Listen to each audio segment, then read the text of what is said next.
Distinguidos jefes de Estado que participan en esta cuarta cumbre empresarial de las Américas, distinguidas autoridades y miembros de la Cámara de Comercio de los Estados Unidos, estimados empresarios e inversionistas de todo nuestro continente, señoras y señores, el fortalecimiento de nuestro sistema de salud y el manejo responsable de la economía son dos aspectos esenciales para cerrar las brechas sociales en nuestra región.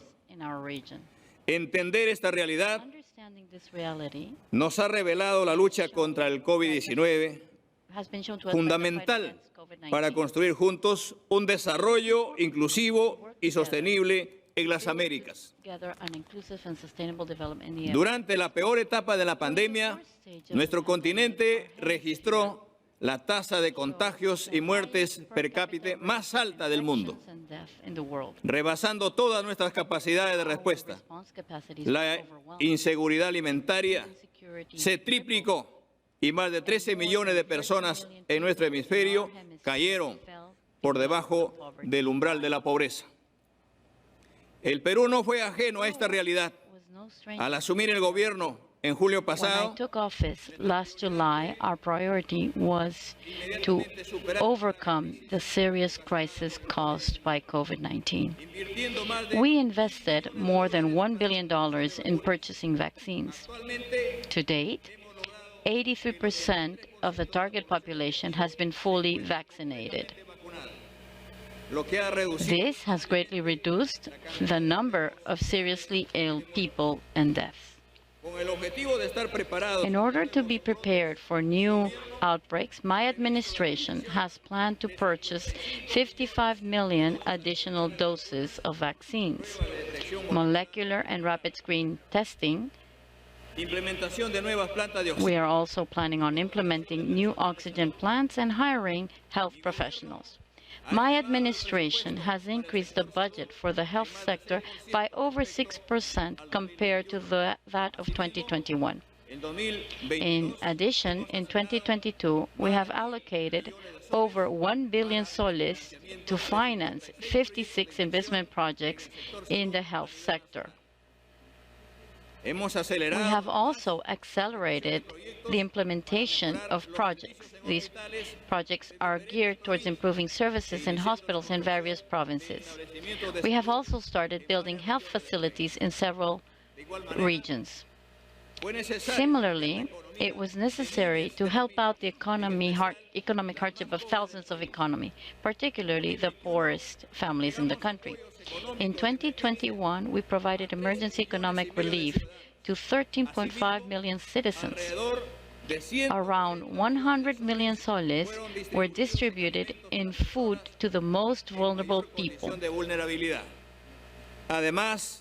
Furthermore, orphans have been given a pension. 18,000 families that were affected by COVID-19 have benefited from this. Recovery of employment was also a determining factor in containing the effects of the pandemic on our economy.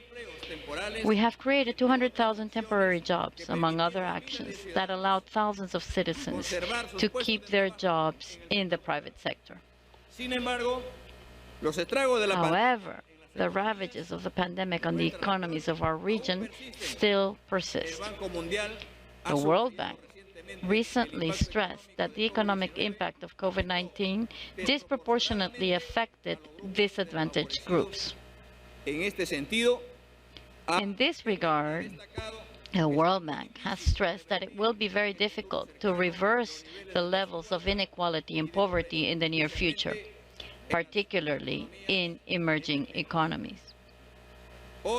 Today, the challenges threatening health and economy of our peoples are manifold.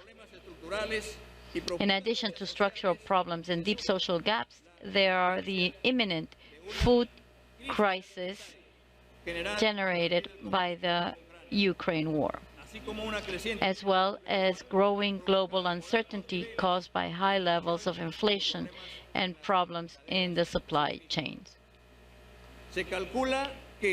It has been estimated that after the pandemic and due to the effects of climate change, the 161 million people are currently food insecure globally.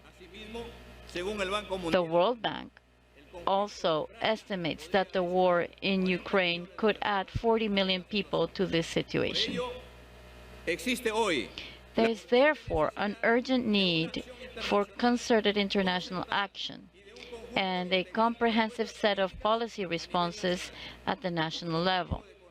The aim of all of this is to build more prosperous, democratic, equitable, and fair societies in our region.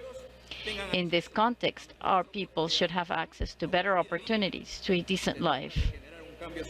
It is a matter of generating social change with macroeconomic stability, guaranteeing constitutional order and legal stability for investments. My administration believes that building a sustainable, resilient, and equitable future in the Americas requires a coordinated action among our countries. It is also essential for our states to work together with the private sector.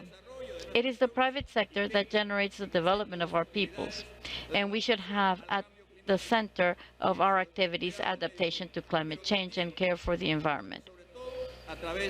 Above all, we should focus on the generation of synergies aimed at caring for the most vulnerable people and ensuring their development.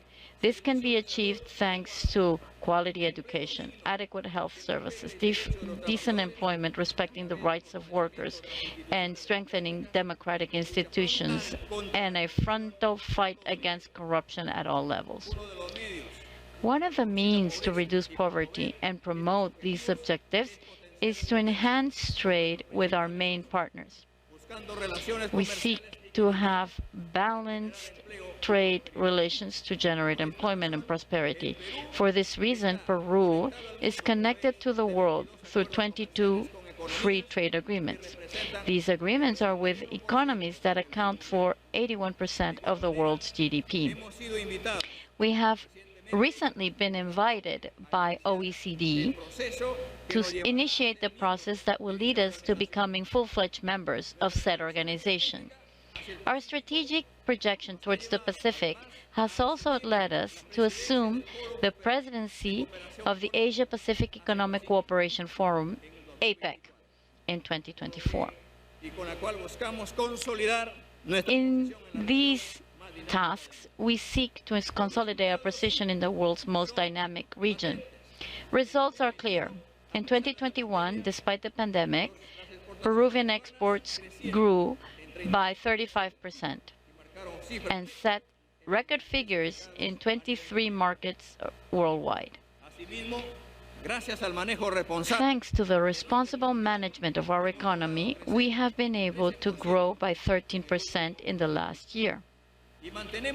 We currently have the second best credit rating in Latin America. We are a country that is committed to integration and the consolidation of trade relations in our continent.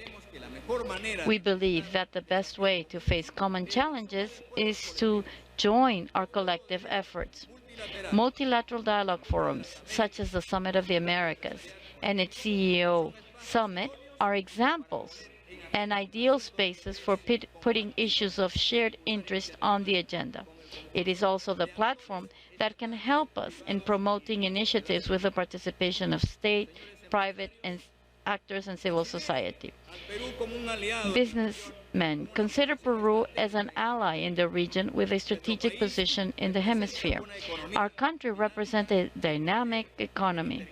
It promotes commercial exchange, enjoys a great amount of resources, particularly in agricultural production with high quality added value. This must be further promoted and strengthened. This is a priority and permanent aspiration of my administration.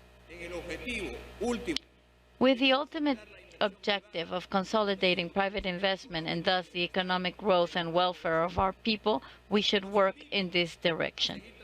I invite you to continue working towards this common goal. As the title of this CEO Summit states, together we are stronger to build sustainable development in the Americas. Thank you very much.